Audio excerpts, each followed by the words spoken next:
اور اگر قانون اور آئین برقرار رہتا تو اسلام آباد ہائی کورٹ کے چیف جسٹس ہوتے. وہ ایک اپرائٹ جج ہیں, وہ شخصی آزادی کو پروٹیکٹ کرنے والے جج ہیں. وہ جج قانون آئین اور اپنے حلف پر اتنا پورے اترے ہیں کہ انہوں نے اس کا خمیازہ بھگتا ہے. انہوں نے خفیہ ایجنسیوں کی جانب سے ہر قسم کی تھریٹننگ, ہر قسم کا ان کے خلاف جو ہتھ کنڈا اپنایا گیا, ان کے خاندان کو نہیں چھوڑا گیا, ان کو نہیں چھوڑا گیا. اور آج کل بھی بڑے ایکٹیو ہیں. وہ انہوں نے ہر طرح کی جو ریاستی بربریت ہے, اسٹیبلشمنٹ کی بربریت ہے, اس کا سامنا کیا, مگر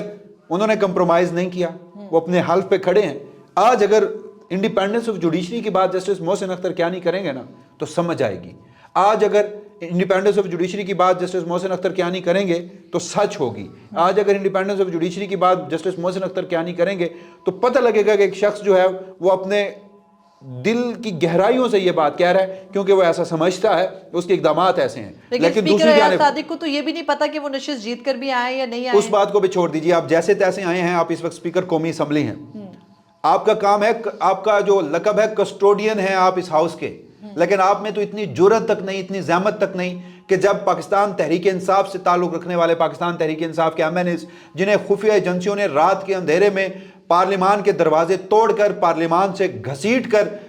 نقاب پوش لوگوں نے سویلین گاڑیوں میں پارلیمنٹ کے گیٹ سے اندر ہوئے, داخل ہوئے, چیمبروں سے پاکستان تحریک انصاف کے ایم این ایز کو اغوا کیا, اس کے بعد اگلے دن عدالتوں میں پیش کیا, تو آج تک آپ ان موروں تک نہیں پہنچ سکے, بلکہ آپ نے اس بات کو تسلیم کیا کہ آپ نے پارلیمنٹ کی جو اس کی تقدس ہے اس کو آپ برقرار نہیں رہ سکے. مجھے ایک بات بتائیں, اسپیکر ایاز صادق کو میں اب کیا کہوں کہ استعفیٰ تو اس بات پر دے دینا چاہیے تھا کہ میں ایک ایسے ایم این اے کو جانتا ہوں پاکستان تحریک انصاف کے جو لاکھوں, اس نے 1 لاکھ سے زیادہ ووٹ لیے ہیں, وہ فارم 47 کے باوجود بھی 1 لاکھ سے زیادہ ووٹ لینے والا شخص ہے, اور وہ عوام کا حقیقی نمائندہ ہے, اور وہ اس کا حصہ ہے. جب اس کو, اس پارلیمان کو, جب اس رات, اس سیاہ ترین رات, یہ خفیہ ایجنسیوں کے لوگ اس سویلین ڈالوں میں پارلیمان میں گھسے, تو جب اوپر سے ان لوگوں کو چیمبروں سے گھسیٹ کر, وہ جو پارلیمان کا دروازہ ہے نا اندر کا, جہاں پر اوپر لا الہ الا اللہ محمد رسول اللہ لکھا ہوا ہے, اس دروازے کے نیچے کھڑے ہو کر کہا گیا کہ کان پکڑو, اور اس ایم این اے کو کان پکڑوائے گئے. اگر کوئی تھوڑی سی وہ خواجہ آصف صاحب کی جو الفاظ ہیں نا وہ میں ادھار لیتا ہوں, کوئی شرم, اگر کوئی حیا ہوتی نا کسٹوڈین آف دا اسمبلی کے پاس, تو وہ آج ان کو یہ رولنگ تب بھی دینی پڑتی, ان کرداروں کو تب بھی کیفر کردار تک پہنچانا پڑتا. ہاں, آپ جیسے محسن اختر کیانی کے اوپر بڑے ہی سیخ پا ہوئے ہیں, کیونکہ آپ کو پتہ ہے کہ اس ملک کی خفیہ ایجنسیاں اور اس ملک کی اسٹیبلشمنٹ بھی خلاف ہے, پہلے بھی وہ جج زیر عتاب ہے, تو لہٰذا میں بھی اس کے اوپر چڑھ دوڑوں, لیکن جو طاقتور ہیں وہ آپ کے پر جلتے ہیں. بالکل ایسا ہی ہے. اور ایسا کیا ہو جاتا کہ آپ جہاں اتنی رولنگز دیتے ہیں وہاں آپ ایک رولنگ یہ بھی دے دیتے کہ میرے پارلیمان کے جو ممبران ہیں ان کی بے توقیری میرے پارلیمان کے اندر کی گئی, اور میں ان کے خلاف بھی رولنگ دیتا ہوں کہ آپ یہ نہیں کر سکتے تھے, یہ بھی پارلیمنٹ پہ حملہ ہے. لیکن انہوں نے جسٹس محسن اختر کیانی کے چند الفاظ کو اپنے اوپر حملہ گردانا, تو گو کہ اسپیکر قومی اسمبلی کی اتنی حساسیت ہے کہ ان کے ممبران کو گھسیٹا جائے تو فرق نہیں پڑتا, لیکن چند الفاظ جب وہ اپنے ارکان کی اور پارلیمان کی بے توقیری کے معاملے پر کمپرومائزڈ ہوئے, انہوں نے کوئی سزا جزا نہیں دلوائی,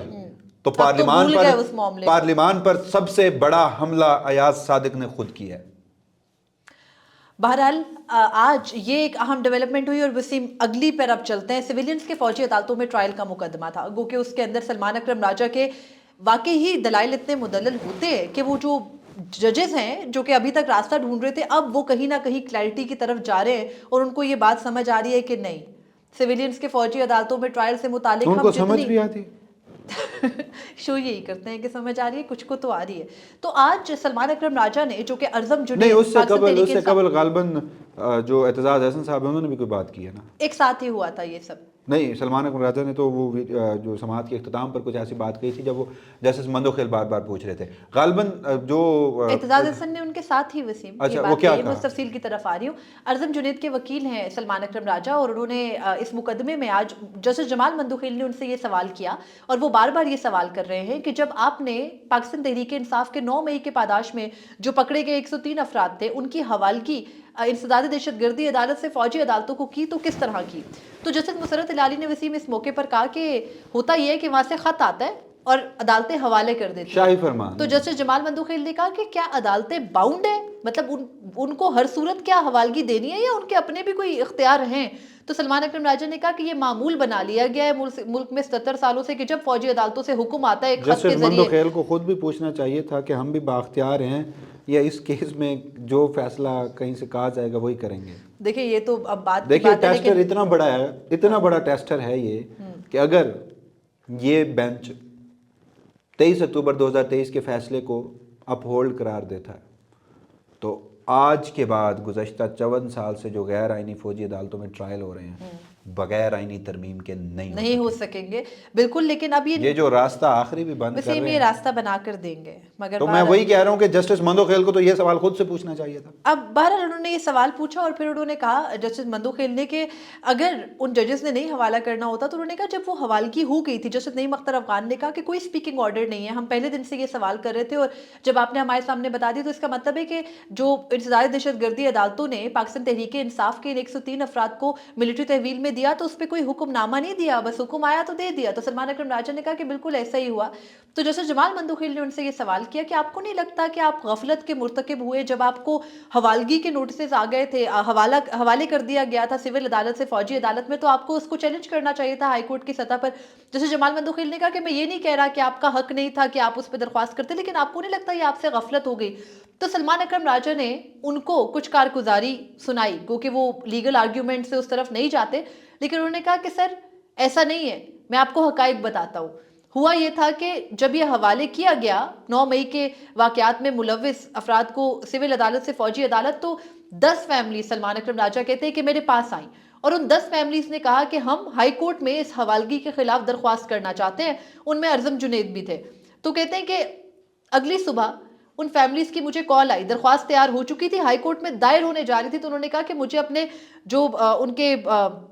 جن کے ذریعے وہ دائر کر رہے تھے اپنے سٹیٹوں کے ذریعے, انہوں نے کہا میں نے اسے روکا, میں نے اسے کہا مجھے فیملیز کی کال آئی ہے اور انہوں نے کہا ہے کہ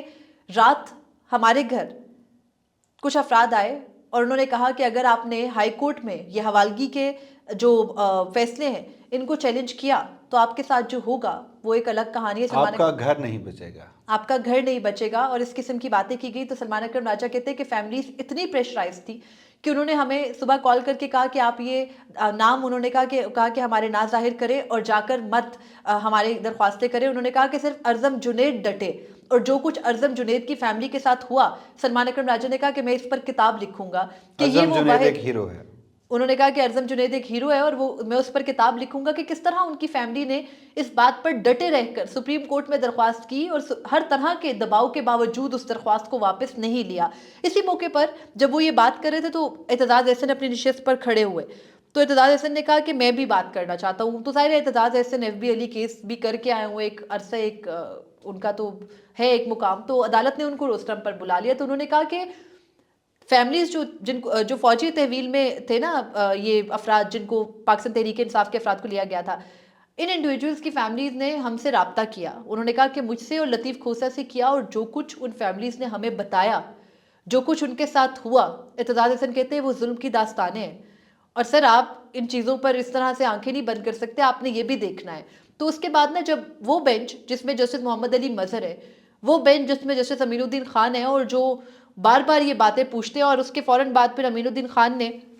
جو attorney general additional attorney general ہیں ان کو روسٹرم پر بلا لیا اور کہا آپ بتا دیں آج تک کیا کسی نے فوجی عدالتوں کے جو دائرہ اختیار ہے اس کو چیلنج کیا, اور بات ادھر ادھر کی. لیکن اس کے بعد جو ججز تھے ان کے, جب سلمان اکرم راجہ یہ بات کر رہے تھے تو ججز سارے نیچے دیکھنے شروع ہو گئے, اور اس کے بعد جو بینچ کا لہجہ تھا چپ لگ گئی نا, اور پھر اس کے بعد بینچ کا لہجہ کافی دھیما ہو گیا, کیونکہ جو باتیں وہ کرنا چاہ رہے تھے نا وہ کر نہیں پائے. اور پھر سلمان اکرم راجہ نے ان کو یہ بھی کہا آخر میں کہ اگر آپ نے آرمی ایکٹ کی وہ شکیں بحال کرنی ہے تو بھی آپ کو یہ دیکھنا ہوگا کہ کس طرح سے ان سویلینز کو فوجی تحویل میں دیا گیا, اور وہ طریقہ کار درست نہیں تھا. تو ججز کہیں نہ کہیں اس پر کچھ ان کے چہرے کے تاثرات بھی بدل گئے تھے, اور اگر تو وہ صرف اس مدعے پر دیکھیں اور انسانی بنیادوں پر اس کیس کا جائزہ لیں تو سویلینز کو جس طریقے سے فوجی تحویل میں دیا گیا وہ نہیں بنتا.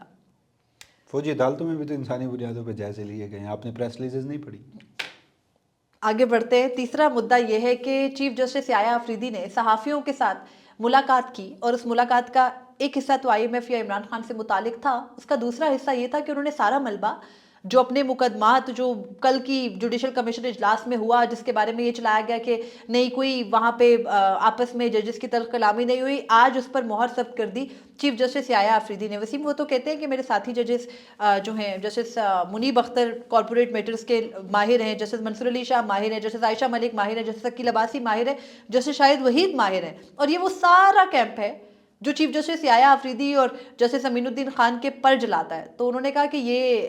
ججز تو کیسز سن ہی نہیں رہے، تو مجھے جسٹس میاں گل کو لانا پڑا، اب اکیلے آ کے وہ کارپوریٹ کیسز کیسز ان سنیں گے۔ ججز سے واپس کس نے لیے؟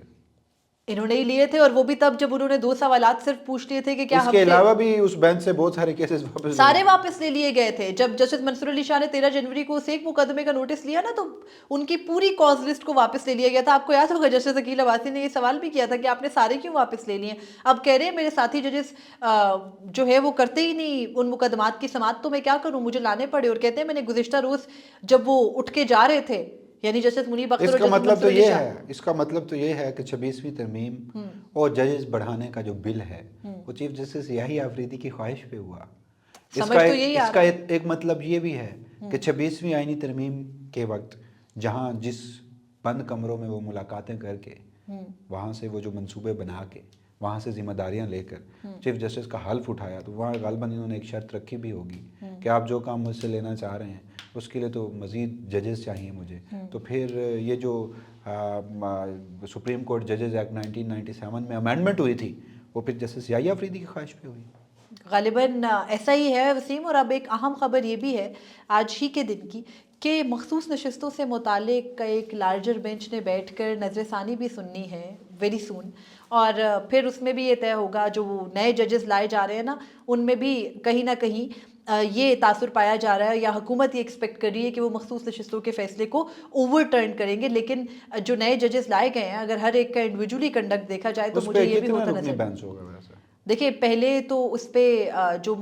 بینچ تھا غالباً 14 رکنی بینچ تھا، 13 رکنی بینچ تھا، تو اب جو جج آ گئے سپریم کورٹ میں وہ کم و بیش 11 ججز ہیں، تو کیا کیا جائے گا یہ سمجھ میں نہیں آ رہا، کیونکہ آپ نے 7 تو اس وقت آئینی بینچ میں، 7 تو اس وقت آئینی بینچ میں، 6 نئے لائے اور گئے۔ وسیم نظر ثانی کے تو رول مختلف ہے نا، نظر ثانی میں تو آپ کو ان ججز کو بٹھانا پڑتا ہے جن کی ججمنٹ ہوتی ہے، نہیں آتھر جج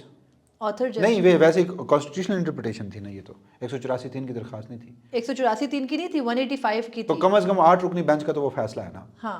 میجارٹی ججمنٹ، لیکن تو ان کو 8 رکنی سے تو زیادہ ہی بٹھانا پڑے گا۔ لیکن دیکھنا ہے اب یہ تاثر جو پایا جا رہا ہے، اور حکومت ایکسپیکٹ کر رہی ہے کہ مخصوص نشستوں کے معاملے میں، کیونکہ وسیم 1 سال سے زائد عرصہ ہو تو گیا اس میں تو آئینی بینچ میں شامل کافی لوگ نہیں بیٹھ سکتے، پارلیمان نامکمل ہے، اس میں تو آئینی بینچ میں شامل لوگ بھی نہیں بیٹھ سکتے۔ اب تو یہ دیکھنا ہے نا، یہ دیکھنا ہے کہ ہوگا کیا، کہ جن ججز کے اوپر تھا مشتمل ان کو بٹھایا جائے گا، نظر ثانی کی درخواست ہے، اپیل تو نہیں ہے کہ وہ ججز نہیں ہوں گے، کیا کیا جانا ہے، کیا اپیل کے زمرے میں سنا جائے گا، آرٹیکل 185(3) کا مقدمہ ہے، آرٹیکل 184 آئینی بینچ ہی سنے گا اس کو، لیٹس سی کہ کیا ہوتا ہے۔ بہرحال یہ ایک اہم نقطہ ہے، آئندہ آنے والے دنوں میں یہ بھی ڈیسائیڈ ہونا ہے۔ لیکن آج جسٹس یحییٰ خان آفریدی نے صحافیوں کے ساتھ ملاقات میں اور وہ بریفنگ دیتے ایک ہوئے، میری ریکویسٹ ہے، ایک اور درخواست ہے آپ سے، یہ ہو سکتا ہے کہ جسٹس یحییٰ خان صرف نام لیا جائے؟ ہو سکتا ہے، آفریدی تو صرف ایک کاسٹ ہے، ویسے وہ ان کے نام کا حصہ بنانے کی ضرورت نہیں ہے۔ جسٹس یحییٰ خان، جسٹس یحییٰ خان نے آج سے صحافیوں کے ساتھ ملاقات میں یہ کہا اور یہ واضح کیا کہ جسٹس منیب اختر اور جسٹس منصور علی شاہ کو انہوں نے گزشتہ روز بھی بہت روکنے کی کوشش کی، اور جسٹس میاں گل حسن اورنگزیب کو وہ ہر صورت لانا چاہ رہے تھے سپریم کورٹ میں، لیکن وہ کچھ ایجنڈا اوپر نیچے ہو گیا تھا، پھر ان کو آئیڈیا دیا گیا کہ آپ آخر میں ایک دلچسپ کہانی میں آپ کو سنا دیتا ہوں۔ جب ایک لارجر بینچ بنا تھا 6 رکنی، وہ جو نظر عباس صاحب تھے، غالباً ان کا نام بحال نظر عباس ایڈیشنل رجسٹرار جوڈیشل، ان کی وہ جو انٹرم آرڈر کے خلاف انہوں نے اپیل دائر کی تھی، اس پہ ایک 6 رکنی لارجر بینچ تھا، اس پہ جسٹس جمال مندوخیل بھی شامل تھے،